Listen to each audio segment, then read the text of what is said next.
Assistant ने देखा कि मैनेजर शेखर मिश्रा उस जूनियर असिस्टेंट से कुछ बात कर रहे हैं, लेकिन उस जूनियर असिस्टेंट ने मैनेजर शेखर मिश्रा को इग्नोर कर दिया है। उसके बाद मैनेजर शेखर मिश्रा चलते हुए न्यू एक्ट्रेस दृष्टि और नायरा के पास जाकर बैठ जाता है। ये देखकर तो असिस्टेंट के पैरों के नीचे से जमीन खिसक जाती है। उसे समझने में देर नहीं लगती कि शेखर मिश्रा दृष्टि और नायरा का मैनेजर है। उसे समझ नहीं आ रहा था कि ये दोनों लड़कियां शेखर मिश्रा को कैसे अपॉइंट कर सकती है। असिस्टेंट ने जल्दी से पूरी वीडियो देखी। उस वीडियो में बीते हुए 5 घंटों में शेखर मिश्रा ने 5 से 6 बार उस जूनियर असिस्टेंट के पास जाकर ऑडिशन के लिए पूछा था, पर उसने हर बार शेखर मिश्रा को कुछ न कुछ बोलकर इग्नोर कर दिया था। शेखर मिश्रा के फेस पर गुस्सा साफ साफ देखा जा सकता था। वो तो ये देखकर हैरान थी कि शेखर मिश्रा में कितना ज्यादा सेल्फ कंट्रोल था, लेकिन तभी उसकी नजर दृष्टि पर गई, जो उसे शांत रहने का इशारा कर रही थी। इसका मतलब था कि शेखर मिश्रा सिर्फ दृष्टि की वजह से इतना टॉलरेट कर रहे थे। हद तो तब हो गई जब सबका ऑडिशन खत्म हो गया था और जूनियर असिस्टेंट ने उन्हें तब भी अंदर नहीं आने दिया था। अब उसको समझ आया कि उन दोनों एक्टर्स ने उसे इग्नोर क्यों किया था। उसे खुद को एक बार इग्नोर होने पर इतना गुस्सा आया था, तो सोचो उन सभी को पिछले 5 घंटे से इग्नोर किया जा रहा था तो उन्हें कैसा लग रहा होगा। और फिर भी उन सभी ने वहां पर कोई भी ड्रामा क्रिएट नहीं किया। इसका मतलब था कि वो न्यू एक्ट्रेस काफी ज्यादा समझदार थी।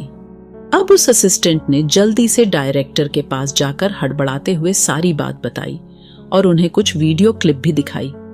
मैनेजर शेखर मिश्रा का नाम सुनकर डायरेक्टर के माथे पर पसीना आ गया। सभी जानते थे कि RSR एंटरटेनमेंट कंपनी को मिस्टर शेखर मिश्रा ही चला रहे हैं। किसी को शिवम के बारे में पता ही नहीं था कि वो RSR कंपनी का CEO है।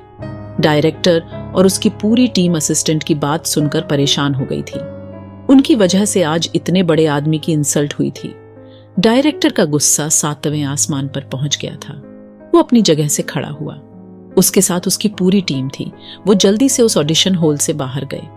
जैसे ही वहां पर सभी ने डायरेक्टर और उनकी टीम को आते हुए देखा, उन्होंने सोचा कि डायरेक्टर आज खुद ऑडिशन का रिजल्ट डिक्लेयर करेंगे। लेकिन डायरेक्टर तो सीधा उस जूनियर असिस्टेंट के पास चले गए और उन्होंने जाते ही जूनियर असिस्टेंट को एक जोरदार थप्पड़ जड़ दिया। किसी को कुछ समझ में नहीं आया कि डायरेक्टर ने उसे थप्पड़ क्यों मारा था। उसके बाद डायरेक्टर ने उससे कहा कि तुम्हें तो मैं बाद में बताता हूँ। इतना कहकर डायरेक्टर वहां से निकल जाता है। उसके साथ असिस्टेंट और उसकी पूरी टीम भी निकल जाती है। उस जूनियर असिस्टेंट को तो समझ ही नहीं आ रहा था कि उसे किस बात के लिए थप्पड़ मारा गया था। एक बार तो उसने सोचा कि कहीं उन दोनों एक्ट्रेस की वजह से तो डायरेक्टर ने उसे थप्पड़ नहीं मारा, और अगले ही पल उसने वो ख्याल अपने दिमाग से निकाल दिया। नहीं, ऐसा नहीं हो सकता। उनके कपड़े देखे थे। उन मिडिल क्लास एक्टर्स के लिए डायरेक्टर मुझे क्यों थप्पड़ मारेंगे? जरूर कोई और रीजन होगा। डायरेक्टर ने अपनी असिस्टेंट से कहा कि मुझे लगता है कि वो सभी सामने वाले 7 स्टार रेस्टोरेंट में गए होंगे, क्योंकि टाइम ज्यादा हो रहा है और इस वक्त लंच का टाइम भी है। असिस्टेंट ने कहा, सर वो रेस्टोरेंट काफी महंगा है। क्या आपको लगता है कि वो एक्ट्रेस इस रेस्टोरेंट में खाना खाएंगे? डायरेक्टर ने अपनी असिस्टेंट से कहा, लगता है तुमने उनके सिंपल कपड़े देखकर उनको जज कर लिया है, पर अगर तुमने उन कपड़ों का ब्रांड देखा होता तो मुझसे इस बारे में बात नहीं करती। असिस्टेंट को समझ नहीं आया कि आखिर डायरेक्टर कहना क्या चाहते हैं। क्या उनके सिंपल कपड़े भी किसी बड़े ब्रांड के थे? उस असिस्टेंट ने चलते चलते ही अपने फोन में वीडियो क्लिप स्टार्ट की। जब उसकी नजर उन दोनों के पहने हुए कपड़ों के ब्रांड पर गई तो उसके हाथ से फोन छूटकर नीचे गिर गया। उसने हड़बड़ाते हुए अपना फोन जमीन से उठाया। उस असिस्टेंट का नाम रिवा था। रिवा ने तो डॉक्टर से कहा, सर इन्होंने तो AK फैशन फ्यूजन के कपड़े पहने हुए हैं। सर AK फैशन फ्यूजन इतने सिंपल कपड़े कब से बनाने लगा? बेवकूफ लड़की, तुम मेरे साथ रहते हुए इतने साल हो गए, तुम्हें इन एक्टर्स को देखकर समझ नहीं आता कि ये कपड़े स्पेशल इनके लिए डिजाइन किए गए हैं, जैसे कि इनको पसंद है। इन एक्टर्स को देखकर लग रहा है कि इन्हें शो ऑफ करना पसंद नहीं है, और इस ब्रांड के कपड़े पहनने का मतलब साफ है कि ये किसी छोटी फैमिली से बिलोंग नहीं करती है। और मैं 100% श्योर हूं कि वो सभी इसी रेस्टोरेंट में है। दृष्टि और नायरा सभी को बहुत तेज भूख लगी थी, इसलिए वो सभी सामने वाले रेस्टोरेंट के अंदर चले गए थे। मैनेजर शेखर ने दृष्टि से कहा, मैडम आपने उस असिस्टेंट को इग्नोर क्यों कर दिया था? वो तो स्पेशल हम लोगों को ही ऑडिशन के लिए ही ले जाने आई थी। दृष्टि ने कहा, मुझे पता है तुम क्या सोच रहे हो, पर मैं तुम्हें एक बात क्लियर करना चाहती हूँ। अगर इतनी पार्शियलिटी होने के बाद भी मैं उसे असिस्टेंट के साथ ऑडिशन देने के लिए चली जाती, तो क्या तुम्हें नहीं लगता कि वो जूनियर असिस्टेंट आगे भी छोटी एक्ट्रेस के साथ ऐसे ही मिसबिहेव करता जैसा कि उसने हमारे साथ किया था? आखिर एक कंपनी की सक्सेस उसमें काम करने वाले लोगों पर डिपेंड करती है, और जब उसमें ऐसे एरोगेंट लोग काम करने लगे तो सोचो उस कंपनी की वैल्यू क्या होगी। मैं ये नहीं कह रही कि इन सब में उस डायरेक्टर की गलती है, लेकिन उन्हें अपने एम्प्लॉय के बारे में और उनके नीचे के बारे में पता होना चाहिए। अगर आपको ये स्टोरी पसंद आई हो तो please share like on my story on YouTube. Please subscribe my channel, give likes on episodes. क्या उसे जूनियर असिस्टेंट को देखकर तुम्हें ऐसा नहीं लगा कि उसने ऐसे कितनी एक्ट्रेस को परेशान किया होगा? और देखना, अभी थोड़ी देर में डायरेक्टर अपनी टीम के साथ खुद माफी मांगने के लिए हमारे पास आएंगे। ये बात सुनकर डायरेक्टर शेखर मिश्रा के एक्सप्रेशन कुछ बदल गए। उसे देखकर साफ साफ लग रहा था कि उसे दृष्टि की बातों पर विश्वास नहीं था, पर उसने इस मैटर में आगे कुछ भी नहीं बोला। वो दृष्टि के साथ साथ ही चल रहा था, इसलिए वह 100% श्योर था कि दृष्टि ने इस प्रॉब्लम के बारे में किसी को भी कॉल करके नहीं बताया है। उसके दिमाग में कुछ ऐसा आया जिससे उसके चेहरे पर मुस्कान आ गई। उसने सोचा कि चलो आज दृष्टि मैडम के कॉन्फिडेंस लेवल को भी देखते हैं। वैसे तो उसे दृष्टि मैडम की बातें पूरी होने की 1% भी पॉसिबिलिटी नहीं लग रही थी। उन सभी ने रेस्टोरेंट में जाने के बाद अपना खाना ऑर्डर किया और कुछ ही देर में खाना उनकी टेबल पर लगा दिया गया था। उन्होंने कोई प्राइवेट स्वीट बुक नहीं किया था, क्योंकि दृष्टि और नायरा को नॉर्मल लाइफ ही जीना पसंद था। दूसरी तरफ डायरेक्टर रेस्टोरेंट की तरफ आते हुए अपनी असिस्टेंट से कह रहा था कि तुम्हें पता है मैनेजर शेखर को कोई भी पैसों के दम पर अपना मैनेजर अपॉइंट नहीं कर सकता। या तो ये दोनों मैनेजर शेखर मिश्रा की फैमिली से है, या फिर इन दोनों का बहुत ही ज्यादा स्ट्रॉन्ग बैकग्राउंड है। असिस्टेंट और डायरेक्टर की टीम के सभी लोग डायरेक्टर की बात बड़े ध्यान से सुन रहे थे। ऐसे ही बातें करते करते हैं वो सभी रेस्टोरेंट के अंदर चले गए थे। तभी उनकी नजर दूर से एक टेबल पर पड़ी जहां पर दृष्टि और नायरा बैठी हुई थी। वो सभी उस तरफ बढ़ गए। अभी मैनेजर मिश्रा ने खाना स्टार्ट ही किया था कि तभी उसे जोर जोर से खांसी उठने लगी। उसके गले में खाना अटक गया था। उसके खांसी उठने का रीजन था कि उसने सामने डायरेक्टर और उसकी टीम को आते हुए देख लिया था। उसकी ऐसी हालत देखकर दृष्टि, नायरा और शिवानी के चेहरे पर हंसी साफ देखी जा सकती थी। शिवानी ने मैनेजर मिश्रा का मजाक उड़ाते हुए कहा कि अभी तुम हमारी बॉस को जानते ही कितना हो। मैनेजर मिश्रा समझ गया था आखिर शिवानी उससे कहना क्या चाहती है। आगे जानने के लिए जुड़े रहिए हमसे billionaire CEO secret wife season 2 novel writer के साथ। Please guys follow my YouTube channel Nitesh novel writer और give likes and comments on my story billionaire.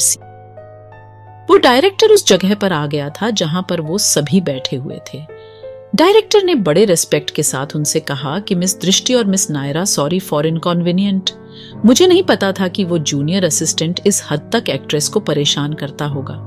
मुझे इस बात का ध्यान रखना चाहिए था कि मेरी टीम के लोग कैसे हैं। उस डायरेक्टर का नाम संतोष बेदी था। एंटरटेनमेंट इंडस्ट्री में उसका अच्छा खासा नाम था। संतोष बेदी ने उन सभी के साथ हुई पार्शियलिटी के लिए माफी मांगी। बस दृष्टि भी उससे इतना ही चाहती थी कि उसे अपने लोगों के बारे में पता होना चाहिए। दृष्टि ने डायरेक्टर संतोष बेदी से कहा कि डायरेक्टर सर, मुझे इस बात से बिल्कुल भी परेशानी नहीं हुई थी कि मुझे वहां पर इतने घंटे ऑडिशन के लिए वेट करना पड़ा। मेरी परेशानी की वजह यह थी कि वो जूनियर असिस्टेंट ऐसे कितनी ही मिडिल क्लास लड़कियों को परेशान करता होगा जिनको आज तक आपने मौका तक नहीं दिया होगा। और हो सकता है कि अगर उन लड़कियों को सही टाइम पर अपॉर्चुनिटीज मिल जाती तो शायद आज वह किस लेवल पर होती। आपका असिस्टेंट तो बस एक्ट्रेस को उनके कपड़ों और फैशन से जज करता है। वहां पर अकेली मैं ही नहीं थी जिसका ऑडिशन नहीं हुआ था। वहां पर 3 मिडिल क्लास लड़कियां और थी जिनको आपकी जूनियर असिस्टेंट ने ऑडिशन तक नहीं देने दिया कि अभी तक डायरेक्टर को इस बारे में तो पता ही नहीं था। उसने गुस्से में अपनी मुट्ठियां भींच ली। डायरेक्टर ने कहा कि मिस दृष्टि, मैं आज ही उस जूनियर असिस्टेंट को सस्पेंड कर रहा हूं और मुझे पता है कि इसमें मेरा ही फॉल्ट है। मुझे अपने सभी एम्प्लॉइज पर ध्यान देना चाहिए था कि वह सभी अपना काम ठीक तरीके से कर रहे हैं। यह नहीं, आगे से मैं इस बात का खास ध्यान रखूंगा और जिन लड़कियों की आप बात कर रही हो मैं उन्हें भी ऑडिशन के लिए स्पेशल इनविटेशन पर बुलाऊंगा। मैं उन लड़कियों से इस परेशानी के लिए कॉम्पनसेट भी करूंगा। और कॉम्पनसेट करने की बात पर मिस दृष्टि, आप मुझे गलत मत समझना। मैं ये बात इसलिए नहीं कह रहा कि मुझ पर काफी ज्यादा पैसा है, बल्कि मैं ये इसलिए कह रहा हूँ कि इस घटना में कहीं न कहीं मेरी भी गलती थी। और मिस दृष्टि, आप एक बार मेरे साथ ऑडिशन के लिए दोबारा चलिए। दृष्टि डायरेक्टर की बातों से समझ गई थी कि वह डॉक्टर अच्छे नेचर का आदमी है। दृष्टि ने संतोष बेदी से कहा कि सर, आप भी बैठकर लंच कर लीजिए। ऑडिशन तो लंच के बाद भी हो जाएगा। वैसे भी आपने भी अभी तक लंच नहीं किया होगा। संतोष बेदी ने मुस्कुराते हुए कहा, मैं से बात तो आप सही कह रही है। इस ऑडिशन के चक्कर में लंच का तो मुझे याद ही नहीं रहा। उसके बाद संतोष बेदी और उसकी पूरी टीम लंच करने के लिए उसी टेबल पर बैठ गई। डायरेक्टर संतोष बेदी ने मैनेजर शेखर मिश्रा को भी ग्रीट किया। मिश्रा ने उससे कहा कि आपसे मिलकर भी मुझे बहुत खुशी हुई। मैनेजर मिश्रा तो यही सोचकर हैरान थी कि कैसे उसकी बॉस ने मैटर को सॉल्व कर दिया था। और इस टाइम पर डायरेक्टर संतोष बेदी और उनकी पूरी टीम यहां बैठकर लंच कर रहे थे। मैनेजर मिश्रा तो अपनी बॉस से कुछ ज्यादा ही इंप्रेस हो गया था। मैनेजर मिश्रा तो मिस दृष्टि को शिवम की कोई रिलेटिव समझता था। उसे अभी तक दृष्टि और नायरा की पहचान नहीं पता थी। सभी ने वहां पर बैठकर अच्छे से लंच किया और उसके बाद एक साथ ऑडिशन के लिए निकल गए। वो सभी मैन एंट्री से होते हुए उस हॉल में चले गए थे जहां पर ऑडिशन हो रहे थे। किसी को समझ नहीं आ रहा था कि आखिर वो सभी कहां से आ रहे थे। वहां पर सभी एक्टर्स तो दृष्टि और नायरा को देखकर हैरान थी। उन सभी को अपनी आंखों पर विश्वास नहीं हो रहा था कि डायरेक्टर संतोष बेदी उन दोनों एक्टर्स से हंसकर बातें करते हुए चल रहे थे। उनको ऐसे आते हुए देखकर जूनियर असिस्टेंट का तो खून ही सूख गया था। उसने सपने में भी नहीं सोचा था कि ये मिडिल क्लास लड़कियां डायरेक्टर की कोई रिलेटिव निकलेंगी। उसको पता चल गया था कि आखिर डायरेक्टर ने उसे थप्पड़ क्यों मारा था। अब तो वह जूनियर असिस्टेंट इस बात से डर रहा था कि कहीं उसकी नौकरी न चली जाए। पर उस बेवकूफ असिस्टेंट को क्या पता था कि वो उसकी नौकरी तो कब की जा चुकी है। संतोष बेदी की असिस्टेंट का नाम रिवा था। उसने उन तीनों मिडिल क्लास लड़कियों की भी डिटेल निकाली थी जो ऑडिशन देने के लिए आई थी, और उसने फोन करके पहले तो उन तीनों से माफी मांगी, फिर उन्हें ऑडिशन के लिए बुला लिया था। वो तीनों लड़कियां कुछ ही देर में ऑडिशन के लिए आ गई थी। डायरेक्टर संतोष बेदी एक एक्शन मूवी बनाना चाहते थे और यही कारण था कि वे अपनी मूवी में नायरा और दृष्टि को एज अ लीड रोल लेना चाहते थे। दृष्टि और नायरा दोनों एक फाइटिंग सीन को ऑडिशन में प्ले करना चाहती थी। डायरेक्टर ने उन दोनों को परमिशन दे दी थी। उन दोनों की फाइटिंग शुरू हो गई थी। पहले तो डायरेक्टर और उनकी पूरी टीम को उन दोनों का ऑडिशन कुछ खास नहीं लगा, लेकिन अभी 1 से 1.5 मिनट ही बीते थे कि उन दोनों की फाइटिंग में तेजी आना शुरू हो गई थी। अब सभी लोगों को ऐसा लग रहा था कि जैसे उन दोनों की फाइटिंग रियल में हो रही हो। दोनों एक दूसरे पर जबरदस्त अटैक कर रहे थे और दोनों एक दूसरे के अटैक को डोज भी कर रहे थे। अब तो संतोष बेदी और उनकी टीम को भी उस फाइटिंग में इंटरेस्ट आने लगा था। वो तीनों लड़कियां भी उस हॉल में आ चुकी थीं। अगर आपको ये स्टोरी पसंद आई हो तो please share like on my story on YouTube. Please subscribe my channel, give likes on episodes. सभी की नजरें उन दोनों पर ही टिकी हुई थी। कोई भी अपनी पलक तक नहीं झपका रहा था।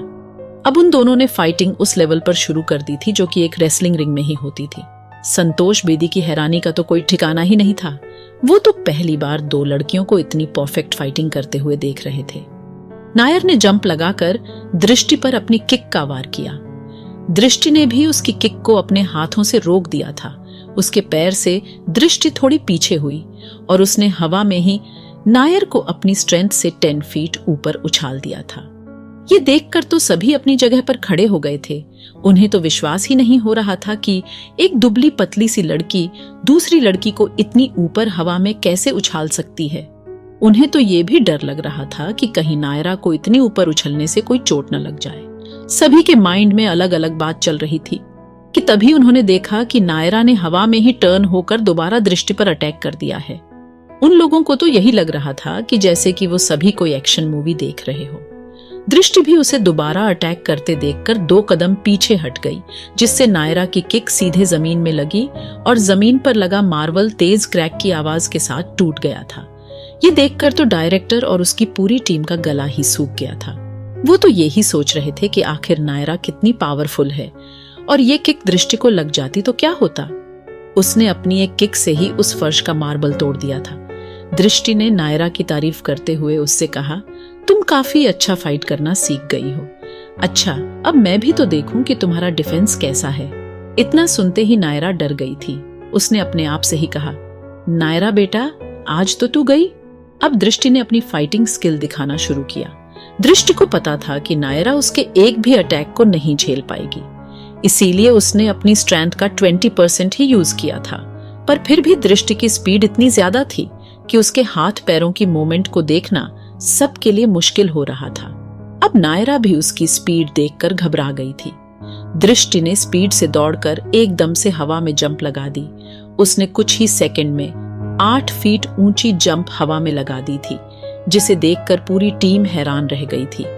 उन्हें तो यकीन नहीं हो रहा था कि आज उनके सामने 2 इतनी ट्रेंड फाइटर और जबरदस्त एक्ट्रेस है।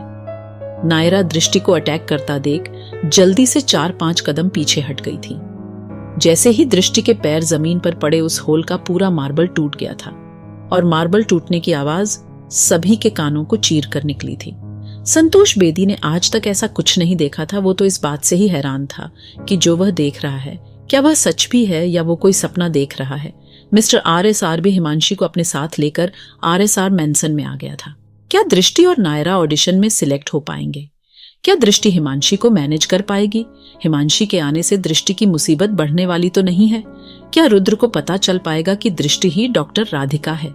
आगे जानने के लिए जुड़े रहिए हमसे billionaire CEO secret wife season 2 novel writer के साथ। Please guys follow my YouTube channel Nitesh novel writer और give likes and comments on my story billionaire CEO secret wife season 2। Fighting scene खत्म होने के बाद तो संतोष बेदी और उसकी टीम ने तालियां बजाना शुरू कर दिया था। उन्हें तो समझ में नहीं आ रहा था कि ये दोनों ड्रामा कर रही थी या सच में ही इन दोनों के बीच फाइट चल रही थी। संतोष बेदी को समझ में आ गया था कि शशांक ने इन दोनों एक्टर्स को मूवी में लेने के लिए क्यों सजेस्ट किया था।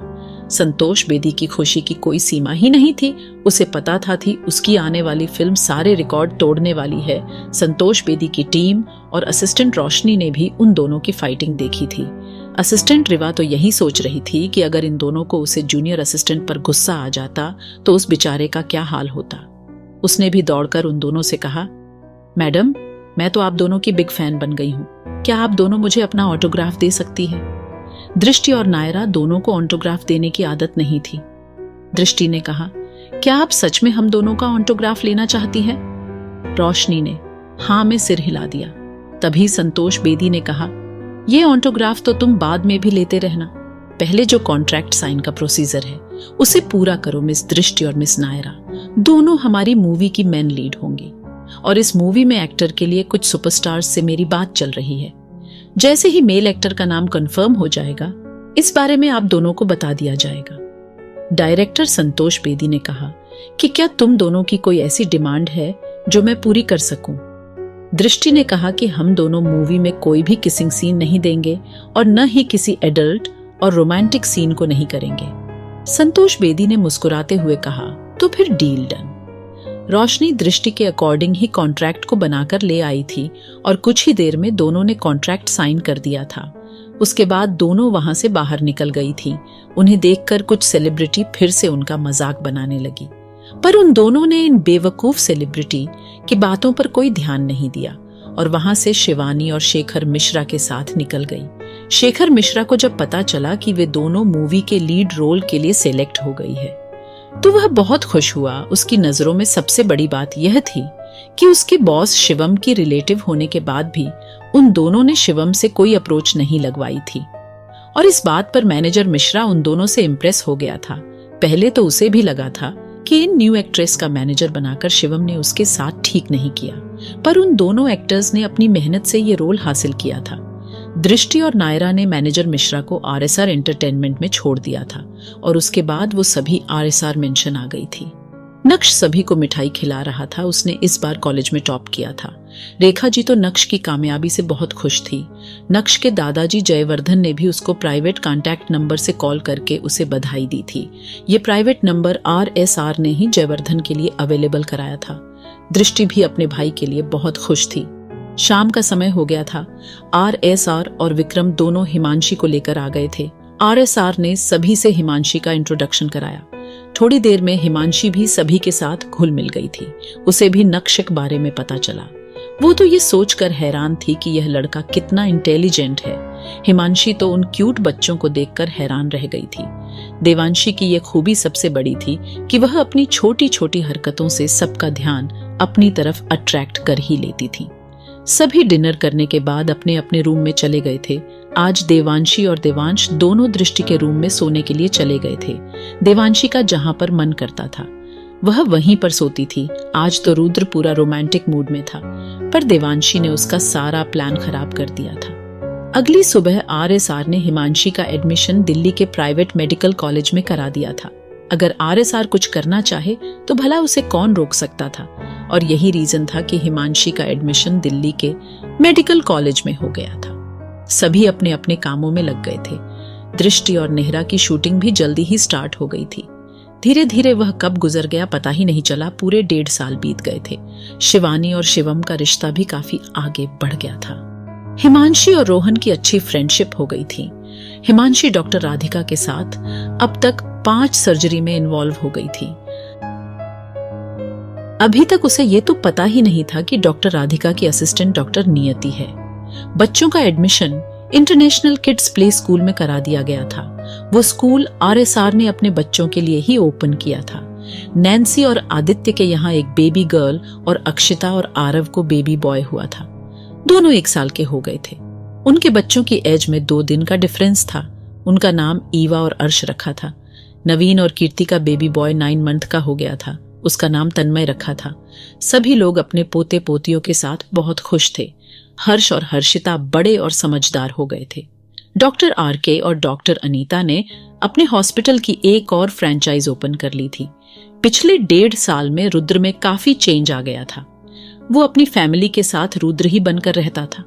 उस हॉस्पिटल की हेड डॉक्टर अवनी को बनाया गया था। वो हॉस्पिटल दिल्ली के वेस्ट में पड़ता था। आज सुबह का वक्त था।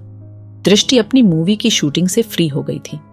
उसकी 2 मूवीज रिलीज होने वाली थी। आज रुद्र दृष्टि को अनंत शाह से मिलाने के लिए लेकर जा रहा था।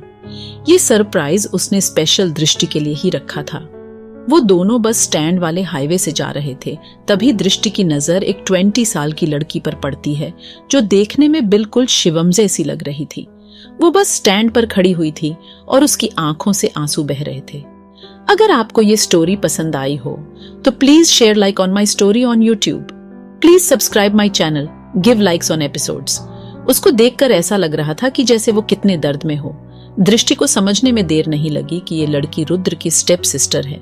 उसने बिल्कुल सिंपल से कपड़े पहने थे जिनको देखकर साफ पता लग रहा था कि वो एक मिडिल क्लास लड़की है। दृष्टि ने रुद्र को कार स्टॉप करने के लिए कहा। रुद्र को समझ नहीं आया कि दृष्टि उससे कार रोकने के लिए क्यों बोल रही है। रुद्र ने थोड़ी आगे जाकर कार हाईवे के साइड में रोक दी। रुद्र ने पूछा कि क्या हुआ। दृष्टि ने रुद्र से कहा, अगर मैं तुमसे कुछ बोलूं तो तुम मुझ पर गुस्सा तो नहीं करोगे।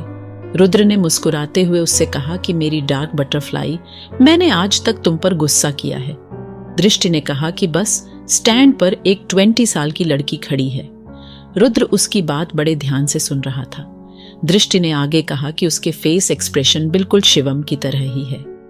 रुद्र ने दृष्टि को बीच में ही रोकते हुए कहा, बस करो, मैं इसके बारे में और कुछ नहीं सुनना चाहता। रुद्र समझ गया था कि दृष्टि किसी लड़की के बारे में बात कर रही है। उसके चेहरे पर भी हल्का सा गुस्सा दिखाई दे रहा था, पर वह अपना गुस्सा दृष्टि पर नहीं निकाल सकता था। दृष्टि ने उसका एक हाथ अपने हाथ में लिया और रुद्र से बड़े प्यार से कहा, अभी एक बार तो मेरी बात सुन लो। पर रुद्र कुछ सुनने को ही तैयार नहीं था। दृष्टि ने उससे कहा कि भूल जाओ बस स्टैंड पर कौन खड़ा है। मैं तुमसे इतना कह रही हूं कि बस स्टैंड पर एक छोटी सी बच्ची खड़ी है जिसकी आंखों से आंसू बह रहे हैं, जिसे देखकर लग रहा है कि वह बच्ची बहुत परेशानी में है। मुझे डर है कि कहीं उस बच्ची के साथ कुछ गलत ना हो जाए। अब जाकर रुद्र का ध्यान दृष्टि की बातों पर गया था। कि वो कहना क्या चाह रही थी। रुद्र के दिमाग में भी यही बात चलने लगी कि वो बच्ची किस वजह से परेशान है। रुद्र ने दृष्टि से कहा कि तुम क्या चाहती हो। दृष्टि ने उससे इतना ही कहा था कि तुम जाकर पता करो, आखिर वह लड़की परेशान क्यों है। तुम तो किसी भी लड़की को मुसीबत में नहीं देख सकते। रुद्र के आसपास कुछ लग्जरी कार्स भी थी, जिनमें उसके पर्सनल गार्ड्स भी थे। अपने बॉस की कार को रुकता हुआ देखकर उन्हें भी आगे पीछे कुछ दूरी पर साइड में कारें लगा दी थी। वहां पर खड़े आसपास के लोग तो उन लग्जरी कारों को भी देखे जा रहे थे। आखिर बस स्टैंड पर खड़ी लड़की की सुबह जैसे आंसू बहा रही थी। क्या रुद्र उसे लड़की की हेल्प के लिए वहां पर जाएगा? आखिर उस लड़की की परेशानी क्या थी और उसके पिताजी कहां पर थे? आगे जानने के लिए जुड़े रहिए हमसे billionaire CEO secret wife season 2 novel writer के साथ। Please guys follow my YouTube channel Nitesh novel writer और give likes and comments on my story billionaire CEO secret wife season 2। Car रुकने के कुछ देर बाद आरएसआर ब्लैक मास्क लगाकर car से उतरता है और वह पैदल चलकर बस स्टैंड पर जाने लगता है। बस स्टैंड पर पहुंचने के बाद आरएसआर उस लड़की के साइड में जाकर खड़ा हो जाता है। वो 20 साल की लड़की देखने में बिल्कुल शिवम के जैसी लग रही थी। आरएसआर तिरछी नजरों से उस लड़की को देख रहा था। उसने बिल्कुल सिंपल सा सूट पहना हुआ था। उसे देखकर आरएसआर ये सोच रहा था कि इस लड़की ने मिडिल क्लास लोगों की तरह कपड़े क्यों पहने हुए हैं। क्या मिस्टर प्रवेश रायजादा ने इसे भी हम लोगों की तरह ही तो नहीं छोड़ दिया? उस बच्ची के मुंह से वैसे तो कोई आवाज नहीं निकल रही थी, पर उसकी आंखों से गिरते हुए आंसू आरएसआर को साफ साफ दिखाई दे रहे थे। पता नहीं क्यों, पर उस लड़की के बहते आंसुओं को देखकर आरएसआर को कुछ अच्छा फील नहीं हो रहा था। वो खुद नहीं समझ पा रहा था कि उसके साथ ये क्या हो रहा था। उसे इस लड़की से नफरत होनी चाहिए थी, पर उल्टा आरएसआर को उस लड़की की ऐसी हालत देखकर दुख हो रहा था। आरएसआर उस लड़की से चाह कर भी उसकी परेशानी पूछ नहीं पा रहा था। आज ऐसा पहली बार हुआ था कि वह चाह कर भी कुछ नहीं कर पा रहा था। तभी वहां पर एक ब्यूटीफुल लड़की आ गई और वो लड़की भी उस 20 साल की लड़की के साइड में खड़ी हो गई। वो लड़की दृष्टि थी। दृष्टि को पता था कि आरएसआर उस लड़की की परेशानी के बारे में कुछ नहीं पता कर पाएगा। दृष्टि ने भी एक ब्लैक कलर का मास्क लगाया हुआ था। दृष्टि ने उस लड़की से पूछा, तुम्हें क्या हुआ है? दृष्टि के पूछने पर वो लड़की घबरा गई थी, पर उसने कुछ नहीं कहा। दृष्टि ने दोबारा पूछा, क्या तुम्हें कोई परेशानी है? तभी उस लड़की की नजर कुछ दूरी पर खड़े एक शख्स पर गई, जिसे देखकर वो कांपने लगी। दृष्टि और आरएसआर दोनों ने ये नोटिस कर लिया था। तभी उस बस स्टैंड के सामने एक पास आकर रुकी। वो लड़की जल्दी से दौड़कर उस बस में चढ़ गई और उसके बाद बस वहां से जैसे ही निकली, वो शख्स भी दौड़कर उस बस में चढ़ गया। आरएसआर और दृष्टि को समझते देर नहीं लगी कि जरूर वो लड़की इस शख्स से परेशान है। आरएसआर और दृष्टि भी जल्दी से आगे की तरफ से उस बस में चढ़ गए। उन दोनों की नजर उस शख्स पर ही थी। वो शख्स धीरे धीरे आगे बढ़ता हुआ उस लड़की के पास पहुंच गया। उसने जाकर उस लड़की के कान में कुछ कहा, जिससे उस लड़की की आंखों से आंसू बहने लगे। अब आरएसआर का अपने ऊपर से कंट्रोल छूट रहा था, लेकिन दृष्टि ने उसका हाथ पकड़कर रुद्र को अपना गुस्सा कंट्रोल करने के लिए कहा। उसने कहा कि बात तुम्हें जितनी सीधी लग रही है उतनी है नहीं। ध्यान से देखो, उस लड़के के चेहरे पर ऐसी मुस्कान है जैसे उसने वो हासिल कर लिया हो जो वह चाहता है। अभी थोड़ी देर और रुको, हमें जरूर कुछ पता चलेगा। रुद्र दृष्टि की बात सुनकर थोड़ा शांत हो गया। अब उसकी नजर सिर्फ उस शख्स पर थी। उस शख्स ने किसी को कॉल करके कुछ कहा। दृष्टि को समझ आ गया था कि उसने कॉल पर क्या कहा था। सीट पर बैठे सभी लोगों का ध्यान तो बस के साइड में चल रही लग्जरी गाड़ियों पर था। वो गाड़ियां बस से आगे भी नहीं निकल रही थी। वो सभी सोच रहे थे कि इन गाड़ियों में कोई वीआईपी जा रहा होगा। उस अनजान शख्स ने उस लड़की से कहा कि तुम्हें अगले स्टेशन पर उतरना है। दृष्टि ने आरएसआर से कहा, चलो डोर की तरफ। आरएसआर ने कहा कि अब क्या हुआ? दृष्टि ने कहा, वो लोग अपने स्टेशन पर उतरने वाले हैं। आरएसआर ने दृष्टि से कहा, और तुम्हें इस बात का कैसे पता? दृष्टि ने कहा, मुझे लिप्स रीडिंग करनी आती है। आरएसआर ने कहा कि क्या ऐसा कुछ है जो तुम्हें नहीं आता मेरी डार्क बटरफ्लाई? दृष्टि उसकी बात से मुस्कुरा दी। दृष्टि ने कहा, देखो वो यहाँ पर उतर रहे हैं। दृष्टि और आरएसआर भी जल्दी से वहां पर उतर गए और वे उन दोनों के पीछे जाने लगे। इस बार फिर से वो लग्जरी कार्स हाईवे के साइड में रुक गई थी। गार्ड्स को समझ नहीं आ रहा था कि आखिर बॉस करना क्या चाहते हैं। वो लड़की और वो लड़का अभी थोड़ी दूर ही चली थी कि तभी उनके सामने एक लग्जरी कार आकर रुकी। उस लड़के ने बड़ी फुर्ती से उस लड़की को कार में धक्का देकर बैठा दिया। वो कार वहां से बहुत ही तेज स्पीड में निकल गई। तभी आरएसआर ने अपने गार्ड्स को इशारा किया।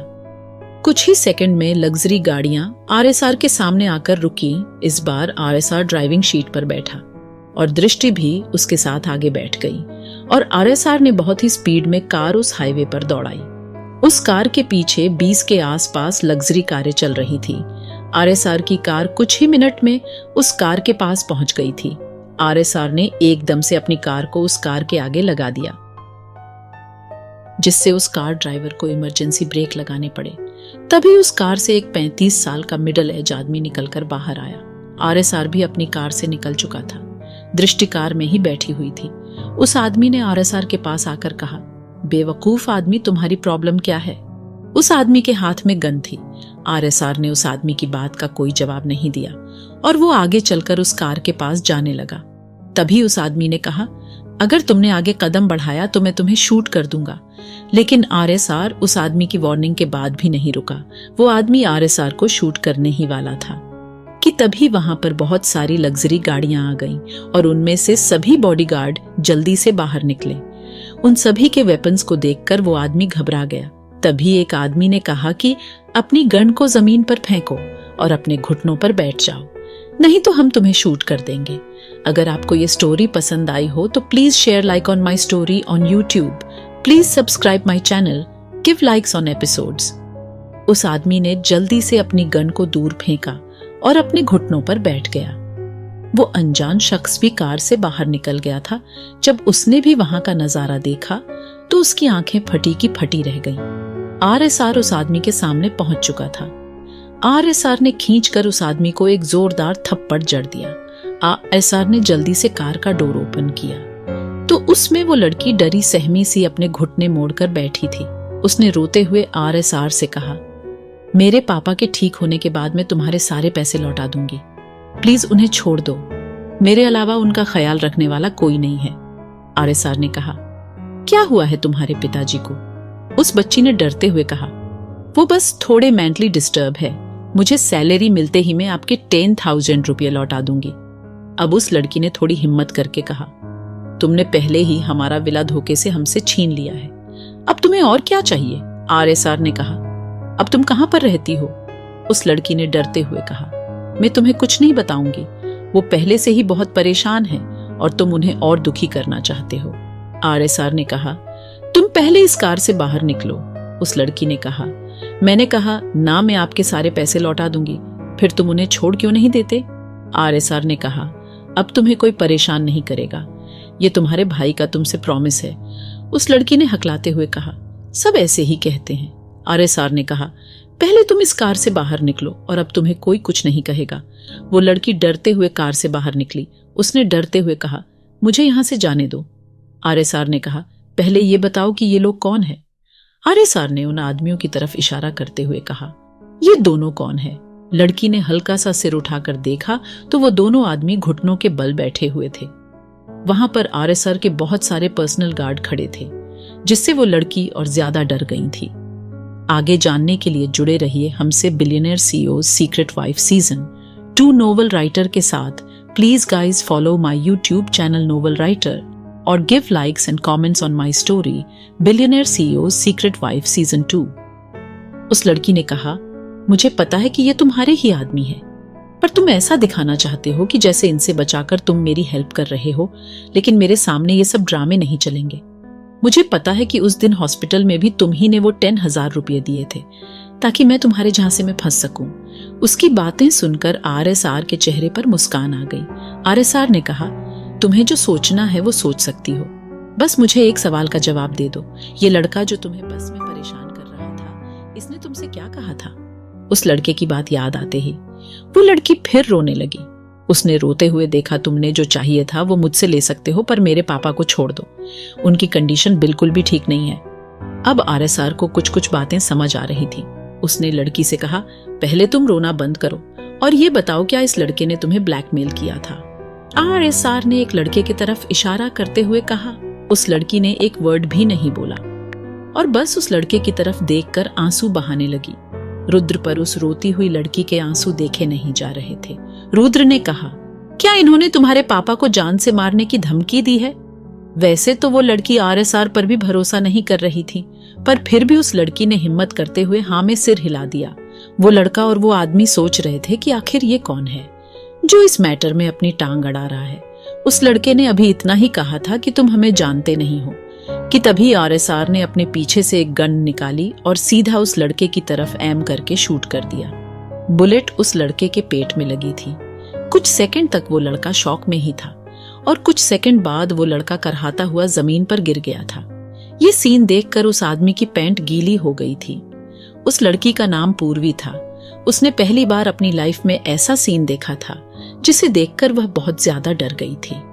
अब सबसे ज्यादा डर तो उसे इस बात से लग रहा था कि ये आदमी तो और भी ज्यादा डेंजर है, पता नहीं अब मेरा क्या होगा। पूर्वी डर से कांप रही थी। RSR ने अपने एक आदमी को कुछ इशारा किया। वो पर्सनल गार्ड RSR के छोटे से छोटे इशारे को भी समझ जाते थे।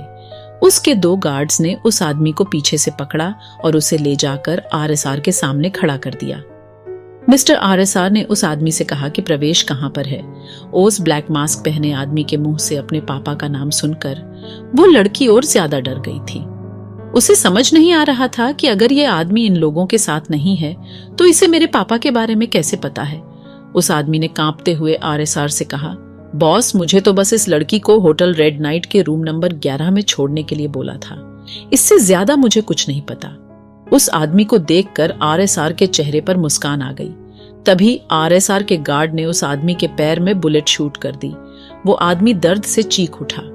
पूर्वी की तो डर से हालत खराब हो गई थी। वो सोच रही थी कि इसने तो सब कुछ बता दिया था। फिर इस आदमी के पैर पर बुलेट शूट करने की क्या जरूरत थी? उस आदमी की तरफ RSR ने ऐसे देखा जैसे कि वो उसके आगे बोलने का इंतजार कर रहा था। उस आदमी ने अपने दर्द को टॉलरेट करते हुए कहा कि बोस, उस आदमी को हॉस्पिटल से ले जाकर होटल रेड नाइट के टेरेस पर रखा गया है। उस आदमी ने आगे कहा, मिस्टर कैलाश अग्निहोत्री के बेटे अर्पण अग्निहोत्री ने मिस पूर्वी को किडनैप करने की प्लानिंग की थी और उन्होंने ही मिस्टर प्रवेश को अगवा किया था। आप शायद उनकी फैमिली की पावर को नहीं जानते हैं। वो गुजरात के सबसे बड़े रईसों में से एक है। कहीं आज की हरकत के लिए आपको पूरी जिंदगी न पछताना पड़े। उसकी आदमी की बात सुनकर इस बार RSR को बहुत गुस्सा आ गया था। RSR के गार्ड को समझ आ गया था कि उसे क्या करना है। तभी उसने किसी को कॉल कर दिया। एक बड़े से मेंशन के गार्डन में एक 50 साल का आदमी घूम रहा था। वह हरियाली का पूरा आनंद ले रहा था कि तभी उसके फोन की रिंग बजी। जैसे ही उसने फोन की डिस्प्ले पर नंबर देखा तो उसके हाथ पैर कांपने लगे। उसे समझ नहीं आया कि मिस्टर RSR की कॉल। उस आदमी ने घबराते हुए जल्दी से कॉल को रिसीव करके अभी हेलो ही बोला था कि तभी दूसरी तरफ से आवाज आई, बोस को तुम्हारा लड़का अगले कुछ मिनट में दिल्ली के फोर्ट विला के पास वाले हाईवे पर चाहिए और जिस आदमी को उसने उठाया है वह भी उन्हें अपने सामने चाहिए। मिस्टर कैलाश अग्निहोत्री को तो समझ ही नहीं आया कि अब इस उल्लू के पट्टे ने क्या कांड कर दिया। वो आदमी भी समझ नहीं पा रहा था कि आखिर मैंने अपने बेस के बारे में इतना बताया, फिर भी ये मास्क वाला आदमी बिल्कुल भी नहीं डरा। आखिर यहाँ पर चल क्या रहा है? पूर्वी तो सोच रही थी कि अब आगे क्या होने वाला है। मुझे तो ये मास्क वाला आदमी कुछ समझ ही नहीं आ रहा है कि आखिर ये चाहता क्या है। पर पूर्वी की तो हिम्मत ही नहीं हो रही थी कि वह मास्क वाले आदमी से कुछ पूछ सके। वो लड़की तो अपनी जगह पर ही फ्रिज हुए खड़ी थी। अभी मुश्किल से 15 मिनट ही बीते थे कि है उसको करने पर बैठे आदमी ने ऐसा कुछ देखा जिससे उसके चेहरे पर स्माइल आ गई। वो आदमी जो वहां घुटनों के बल बैठा था, उसने RSR से कहा कि तुम्हारे पास अब भी वक्त है, मुझे छोड़ दो नहीं तो अब थोड़ी देर में तुम्हारे साथ कुछ ऐसा होने वाला है जिसकी तुम कल्पना भी नहीं कर सकते। आगे जानने के लिए जुड़े रहिए हमसे billionaire CEO's secret wife season 2 novel writer के साथ। Please guys follow my YouTube channel Nitesh novel writer और give likes and comments on my story billionaire CEO's secret wife season 2। घुटनों पर बैठे उस आदमी ने देखा कि सामने से कुछ गाड़ियां बहुत ही तेज स्पीड में आ रही हैं। वो आदमी जो घुटनों पर बैठा था उन गाड़ियों को देखकर पहचान गया था कि ये गाड़ियां उनके बोस कैलाश अग्निहोत्री की है। उसने हंसते हुए RSR से कहा, अब तुम्हें पता चलेगा कि तुमने किसकी इंसल्ट की है। तुम्हें पता भी है मेरे बॉस इंडिया की बड़ी फैमिली कपूर फैमिली के रिलेटिव है। उसकी बात सुनकर आरएसआर को तो कोई खास फर्क नहीं पड़ा, लेकिन उसके मुंह से कपूर फैमिली का नाम सुनकर पूर्वी की हालत खराब हो गई। भला एके फैशन फ्यूजन को कौन नहीं जानता था। आए दिन मिस्टर आरव कपूर की खबर न्यूज चैनल्स पर आती रहती थी। कैलाश अग्निहोत्री पिछले 2 सालों में एक जाने माने बिजनेसमैन बन गए थे। कुछ सेक्टर्स में उन्हें आरएसआर ग्रुप के साथ भी काम करने की अपॉर्चुनिटी मिली थी। मिस्टर कैलाश अग्निहोत्री अपने बिजनेस को अपनी मेहनत से इस ऊंचाई तक लेकर आए थे, और सबसे बड़ी बात तो यह थी कि उनके काम को मिस्टर आरएसआर ने भी अप्रिशिएट किया था। उसने आरव के कहने पर ही अग्निहोत्री को कुछ छोटे मोटे कॉन्ट्रैक्ट दे दिए थे। ये कॉन्ट्रैक्ट बस आरएसआर के लिए ही छोटे थे, लेकिन किसी और बिजनेसमैन के लिए तो वो कॉन्ट्रैक्ट बहुत ज्यादा मायने रखते थे। मिस्टर कैलाश का बिहेवियर बहुत अच्छा था, लेकिन उनका बेटा गलत संगत में पड़ गया था, जिसकी वजह से वह बीते कुछ समय से अपसेट रहने लगे थे। आरएसआर को भी इस बात का पता चल गया था कि मिस्टर अग्निहोत्री अपने बेटी की वजह से कुछ ज्यादा ही परेशान रहते हैं। मिस्टर कैलाश अग्निहोत्री इसी वजह से अपने बिजनेस पर भी कंसंट्रेट नहीं कर पा रहे थे।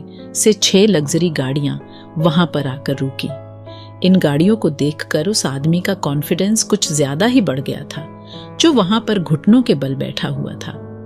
उसने जोश में आकर आरएसआर से कहा, अबे साले अब देखना। वो आदमी अपनी बात पूरी भी नहीं कर पाया था कि आरएसआर के एक गार्ड ने उसके पैर को अपनी गन से शूट कर दिया। पैर में बुलेट लगने की वजह से वो आदमी दर्द से चीख उठा। मिस्टर कैलाश अग्निहोत्री है अभी अपनी गाड़ी से बाहर निकले थे कि उन्होंने भी अपने उस आदमी के पैर में बुलेट लगते देख ली थी। इस सीन को देखकर तो कैलाश अग्निहोत्री और ज्यादा डर गए थे। उसने कहा कि अब ये बेवकूफ यहाँ पर क्या कर रहा है। कैलाश ने आने से पहले आरव को सारी बात बता दी थी।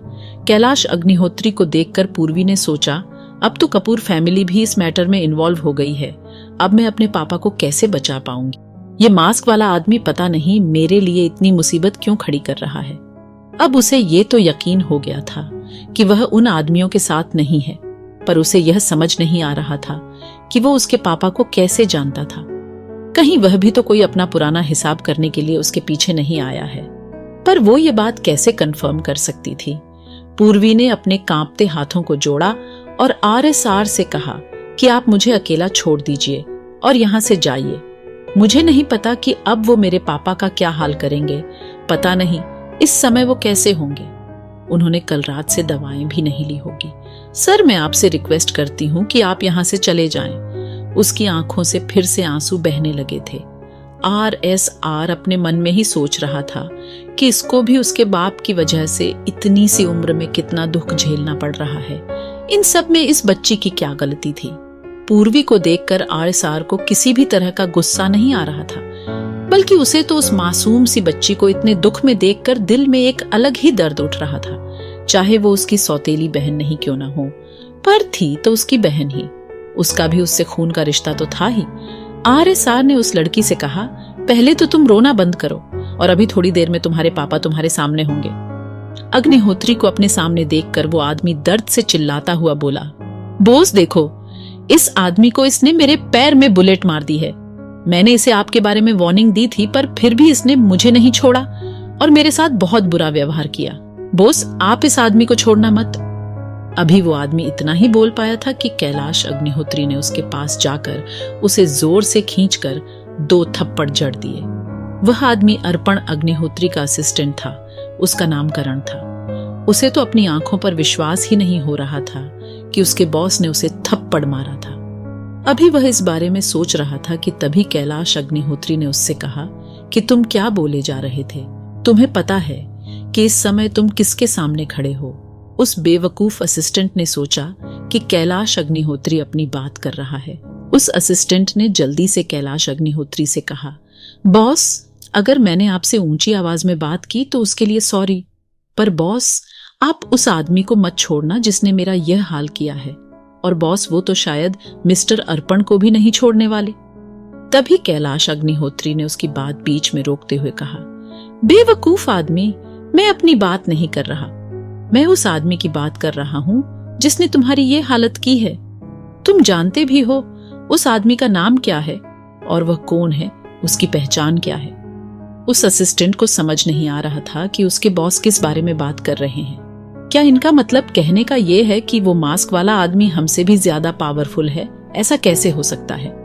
मिस्टर कैलाश, अग्निहोत्री ने उससे कहा। तुमको तो मैं बाद में देखूंगा। और उसके बाद मिस्टर कैलाश अग्निहोत्री RSR के सामने चले गए। कैलाश अग्निहोत्री को अपनी तरफ आता देखकर पूर्वी तो थरथर कांप रही थी। RSR ने पूर्वी से कहा, तुम्हें घबराने की कोई जरूरत नहीं है और पहले तो तुम अपने हाथों को जोड़ना बंद करो। तुम्हें पता है कि तू इस दुनिया में अपने आप को जितना कमजोर दिखाओगे उतना ही यह दुनिया में दबाने की कोशिश करेगी और तुम्हें चैन से जीने भी नहीं देगी। पूर्वी को सब समझ आ रहा था, पर वह सोच रही थी कि यह सब कहना आसान है पर करना उतना ही मुश्किल है। इतने में अग्निहोत्री RSR के सामने पहुंच गया था। उसने आसार को ग्रीट करते हुए अपने हाथ जोड़ लिए और सिर झुकाकर खड़ा हो गया। अपने मालिक को ऐसे सिर झुकाते हुए देख उसके गार्ड भी सिर झुकाकर खड़े हो गए। आगे जानने के लिए जुड़े रहिए हमसे billionaire CEOs secret wife season 2 novel writer के साथ। Please guys follow my YouTube channel novel writer और give likes and comments on my story. Billionaire CEO